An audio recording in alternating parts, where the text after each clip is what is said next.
நண்பர்களே, 2ஆம் நாள் வகுப்பு. எண்ணம் ஏற்றம் தரும், எண்ணம் வலிமை தரும். நண்பர்களே, உங்க நண்பர் யாராவது ஒருத்தர வந்து நீங்க எவ்வளோ வேகமா ஓடுறீங்களோ, அதுக்கு தகுந்த மாரி பரிசு தர்றேன்னு சொல்லி அவர ஓடச் சொல்லுங்க. அவரு எவ்வளோ வேகமா ஓடுறாருன்றது பார்த்தீங்கன்னா, ஒரு குறிப்பிட்ட வேகத்துல அவரு ஓடியிருப்பார். ஆனா, அதே நண்பர ஒரு நாய் தொரத்துனா எந்த அளவுக்கு ஓடுவார் அப்படின்னு பார்த்தீங்கன்னா, நிச்சயமாக அதைவிட அதிகமான வேகத்தில் அவரால ஓட முடியும். அதே நண்பரை ஒரு யானையோ, புலியோ, சிங்கமோ துரத்தினால், இன்னும் அதிகமான வேகத்துடன் அவர் ஓடுவார். அப்போ சாதாரணமா நீங்க ஒரு பரிசு தரேன்னு சொன்னப்போ ஓடுறதுக்கும், அந்த யானையோ, புலியோ, நாயோ துரத்தும்போது ஓடுவதற்கும் என்ன வித்தியாசம்? நண்பர்களே, இங்கு தான் நம்முடைய எண்ணங்களுடைய செயல்பாடு இருக்கின்றது. நம்முடைய ஆழ்மனம், இந்த ஆழ்மனம் வந்து என்ன நினைக்குதோ, அத வந்து செயல்படுத்தும்.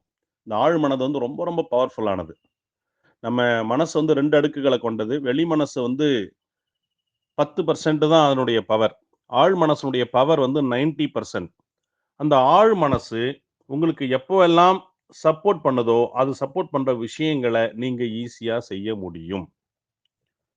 நண்பர்களே, ஒருத்தர் வந்து காட்ல வழி தெரியாம மாட்டிக்கிட்டாரு. அவரு வழி தெரியாம போய்க்கிட்டே இருக்காரு. அவரு அந்த ஊர் எதுவும் வரல. சுத்திக்கிட்டே இருக்காரு காட்டுக்குள்ள. ரொம்ப டயர்ட் ஆயிட்டாரு. ரொம்ப டயர்ட் ஆயிட்டாரு. தண்ணி தாகம், பசி, ரொம்ப சோர்வோட இருக்கிறாரு. தாகம், தாகம், தாகம்னு அப்படியே தேடுறாரு. ஏதாவது அவருடைய நோக்கம் என்னன்னா, இப்போதைக்கு வந்து அட்லீஸ்ட் கொஞ்சம் தண்ணி கிடைச்சா நல்லாருக்கும், அப்படின்னு சொல்லி நெனைக்கிறார். அவர் அந்த ஏதாவது நம்ம ஊர் வருதாங்கிறத விட முக்கியம் இப்போதைக்கு உயிர காப்பதற்கு தண்ணீர் வேணும் அப்படின்னு நெனைக்கிறாரு. நெனச்சுட்டு போயிட்டே இருக்கும்போது ஒரு இடத்துல ஒரு சிறு ஓடை இருக்கிறது. உடனே போயிட்டு அந்த ஓடையில தண்ணீர் குடிச்சிடுறாரு. குடிச்ச உடனே அவருக்கு அப்பாடா! முழு திருப்தி. அந்த தண்ணீர் குடிச்ச உடனே, அந்த ஒரு முழு திருப்தி. நீங்க யோசிச்சு பாருங்க. நல்ல தாகமா இருக்கும்போது தண்ணீர் குடிச்சீங்கன்னா, அந்த குடிச்ச பிறகு ஒரு திருப்தி கிடைக்கும். அந்த திருப்தி அவருக்கு கிடைச்சது. இப்ப தாகமெல்லாம் தீர்ந்த உடனே அடுத்து அவருக்கு தோணுச்சு, ஓகே தண்ணீர் தாகம் தீர்ந்துடுச்சு.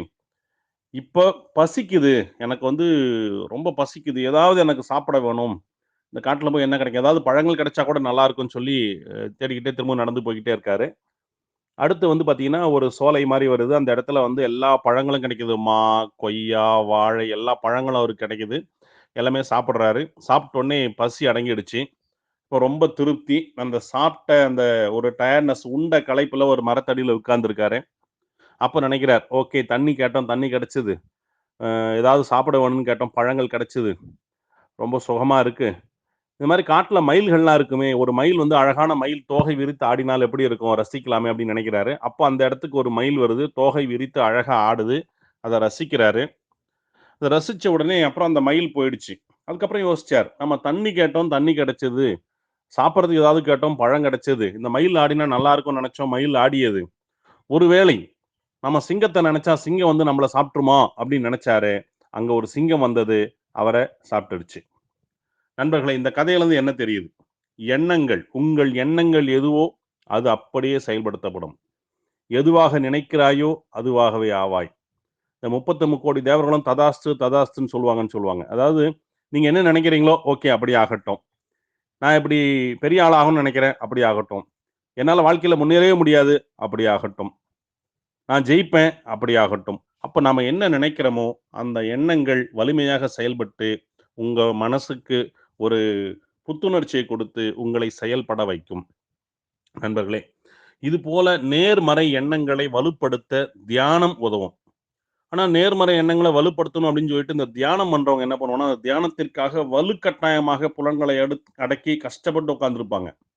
எப்பயுமே நம்ம மனுஷ மனம் எப்படின்னு கேட்டீங்கன்னா, இந்த மருந்த குடிக்கும்போது குரங்க நினைக்காத அப்படின்னா, அந்த மருந்த குடிக்கும்போது குரங்கு தான் ஞாபகத்துக்கு வரும். அப்ப தியானம் செய்றேன்னு சொல்லி நம்ம போய் வலுக்கட்டாயமாக உட்காரும்போது, நம்முடைய கான்சன்ட்ரேஷன் அந்த தியானத்துல வராது. அத தாண்டி மனம் அலைபாய்ந்து கொண்டே இருக்கும். அப்போ இந்த மாரி அலைப்பாயாமல் எளிமையாக மனசுல மகிழ்ச்சியோட எந்த கஷ்டமும் படாம தியானம் பண்ண முடியுமான்னா, அந்த மாதிரி சில தியானங்கள் இருக்கின்றது. மகிழ்ச்சி தியானங்கள்னு நான் சொல்லிட்டு இருப்பேன். இந்த மகிழ்ச்சி தியானங்கள் என்னன்றது அடுத்து வரக்கூடிய சில வகுப்புகள்ல நாம் பார்க்கலாம். நண்பர்களே, ஆழ்மன எண்ணம் பிரபஞ்சத்தோடு இணைக்கப்பட்டிருக்கின்றது. இந்த பிரபஞ்சத்தோட ஆழ்மன எண்ணங்கள் இணைக்கப்பட்டிருப்பதனால, ஆழ்மனதில் நீங்க என்னென்னலாம் சிந்தனைகள போடுறீங்களோ, அந்த சிந்தனைகள் அப்படியே வந்து நடக்கும். அதற்கான எல்லா விஷயங்களும் இந்த பிரபஞ்சத்துல உங்களுக்கு கிடைக்கும். ஆகவே நம்முடைய ஆழ் மனசுல வந்து நல்ல எண்ணங்களை, நேர்மறை எண்ணங்களை விதைத்தால் வெற்றி உங்களுக்கு கிடைக்கும். ஏன்னா பிரபஞ்சம்ங்கிறது ஒரு பெரிய சர்வர் மாரி அது. அல்லது ஒரு பெரிய ஹப் மாரி. அது வந்து எல்லாரோட எண்ணங்களையும் ஒன்றா கலெக்ட் பண்ணி, அத வந்து டிரான்ஸ்ஃபர் பண்ணக்கூடிய வேலையை, ஒருங்கிணைக்கிற வேலையை அந்த பிரபஞ்சம் பண்ணும். அப்போது நம்முடைய ஆழ் மனதில் சரியான எண்ணங்களை, நேர்மறை எண்ணங்களை, மகிழ்ச்சியான எண்ணங்களை விதைப்போம். அதன் மூலம் வாழ்க்கையில் மாபெரும் வெற்றிகளை நாம் பெற முடியும். வாழ்த்துக்கள். நன்றி. எண்ணிக்கை எப்பவுமே வாழ்க்கை முடிவு பண்றதில்ல, எண்ணம் தான் முடிவு பண்ணும். எண்ணம் போல் வாழ்க்கை.